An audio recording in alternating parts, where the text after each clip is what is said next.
Hello kuya, sorry sa storbo. Meron akong challenge dito. Meron akong kwek-kwek squid balls at 2 hotdog. Kapag naubos mo tong 5 kwek-kwek, 2 hotdog at squid balls, 5 squid balls, within 3 minutes, meron kang 1,000 pesos.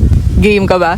Game. Ano pong pangalan nyo? Mark Andrew po. Mark Andrew. Si Mark Andrew po ba ay isang ibatan? Opo. Yon. Guys, nandito tayo ngayon sa Batanes. So, makakaabot na yung mga challenges natin dito sa Batanes. Game ka ba, Andrew? Palag. Palag daw. Sige, Andrew, pwede mo nang hawakan. Yan, nilalagyan na ni Andrew ng sauce. Kinakabahan ka ba, Andrew? Medyo. Sige, Andrew, 3 minutes, kayang-kaya mo yan kapag naubos mo meron ka ng 1,000 pesos. 3 minutes, timer starts now.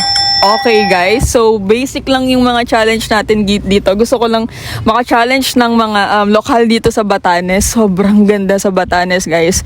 Medyo malamig din. Ang lamig dito sa Batanes. Ano? Sobra. Sobrang lamig guys. As in, hindi kami prepared. Hindi prepared yung mga dala kong damit. Ang ganda, kailangan niyang pumunta dito sa Batanes at ang babait po ng mga ibatan. So Andrew, meron ka pang 2 minutes and 33 seconds. Go Andrew. Yan. Sabi nung isang kaibigan niya na nilapitan ko, napapanood daw ako, nakakaabot tayo ng Batanes.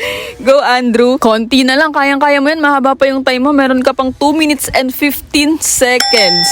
Go Andrew. Busog pa si Andrew. Sabi ko kanina kumain na daw siya eh. Oh my God. Lapit na Andrew. Go Andrew. Meron ka pang 1 minute and 42 seconds. Patingin.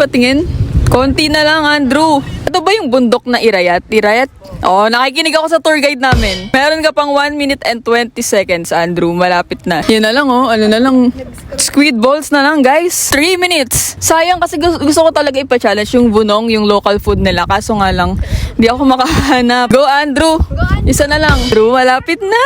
Wala na? Patingin. Okay, yay! Congratulations! Salamat sa language nyo dito sa Batanes. Salamat. Diyos mamamas po. Mas. Diyos mamas. Thank you, Andrew.